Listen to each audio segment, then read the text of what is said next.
क्या आप भी हैं वेदांता में लॉन्ग टर्म इन्वेस्टर? क्या आपका एवरेज प्राइस भी है 87.5 से काफी ऊपर? क्या वेदांता की डीलिस्टिंग की खबर ने उड़ा दी है आपकी रातों की भी नींद? क्या आपके मन में भी चलता है रातों दिन यही सवाल, अब क्या होगा? तो मित्रों, आप आए हैं सही जगह। हमारा चैनल करता है ऐसे ही टॉपिक्स को टच, जिसमें आपका सवाल रहता है अब क्या होगा।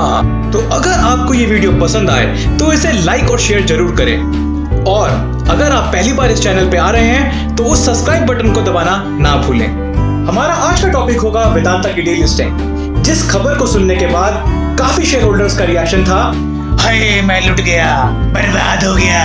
पर दोस्तों, हर सिक्के के होते हैं दो पहलू, तो आइए डालते हैं एक नजर इससे जुड़ी कुछ अहम बातों पर। सबसे पहली बात, वेदांता को डीलिस्ट होने के लिए चाहिए होंगे कम से कम 90% शेयर्स, जिसकी अभी भी उनके पास 39% की कमी है। और जैसा कि आपको पता है, उन 39% शेयरों को लेने के लिए वेदांता के प्रमोटर्स ने रखा है शेयर होल्डर्स के सामने 87.50 का ऑफर। और यही है हमारा नंबर 1 अब क्या होगा मोमेंट। जो लोग इस प्राइस कोड को सुनकर काफी हैरान और परेशान हैं, सबसे पहली बात, ये फाइनल प्राइस नहीं है। फाइनल प्राइस जो होगा वो सारे के सारे शेयर होल्डर्स मिलकर वोटिंग के जरिए करेंगे। पर वेदांता जैसी हाई डिविडेंड पेइंग कंपनी इस वक्त डीलिस्ट क्यों करना चाहेगी, आइए जानते हैं। क्या कोरोना की वजह से आई शेयर रेटों में गिरावट है अकेली वजह? शायद नहीं।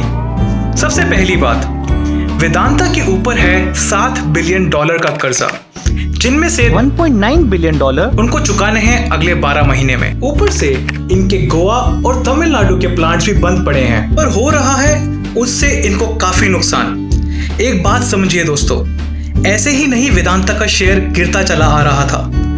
प्री कोरोना लेवल में भी इसका शेयर 150 से 160 के आसपास घूम रहा था, जो कि इसका नॉर्मल रेट नहीं है। ऐसे सब नुकसानों के चलते उस 2 बिलियन का लोन चुकाना एक साल में इनके काफी मुश्किल हो सकता है। तो अगर ये डीलिस्टिंग हो जाती है तो उनको मिलेगा इंक्रीमेंटल $500 मिलियन का सपोर्ट, जो कि उनको इस लोन को चुकाने में काफी मदद कर सकता है। अब बात करते हैं उस रेट के बारे में जो वेदांता के प्रमोटर्स ने जनता के सामने रखा है, तकरीबन 87 रुपए।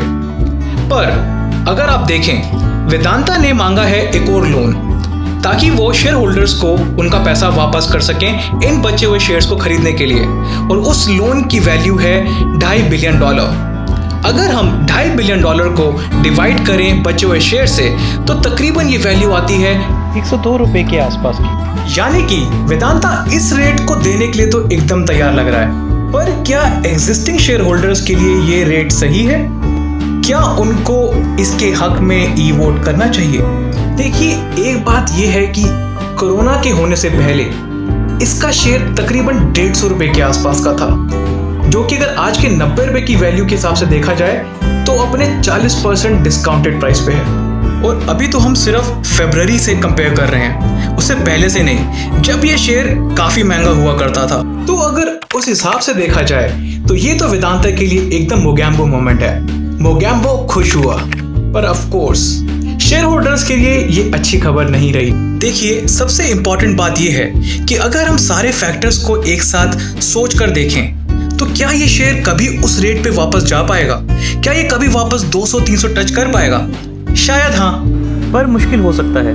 मौजूदा हालातों को देखते हुए, जिसमें कोरोना, वेदांता की परफॉर्मेंस, उन पर लोन और कमोडिटीज की डिमांड, ग्लोबल सिनेरियोस, इन सब चीजों को मद्देनजर रखते हुए इसको 130-140 के रेट में पहुंचने में लग सकता है कुछ समय। अब जो सोच रहे हैं कि हमने 130 और 140 का प्राइस क्यों बोला, वो इसलिए बोला क्योंकि हमें ऐसा लगता है कि करंट सिनेरियोस को देखते हुए ये प्राइस एकदम फेयर रहेगा दोनों के लिए। क्योंकि अगर आपको ये प्राइस काफी समय पहले मिल रहा है तो क्यों ना इस पैसे को किसी और जगह लगाया जाए, क्योंकि आज के टाइम पे मार्केट में बहुत सारे शेयर्स हैं जो अंडर वैल्यूड मिल रहे हैं। तो दोस्तों, इसी को कहते हैं विन विन सिचुएशन। पर क्या वेदांता 138-140 के आसपास का प्राइस कोट कर पाएगा?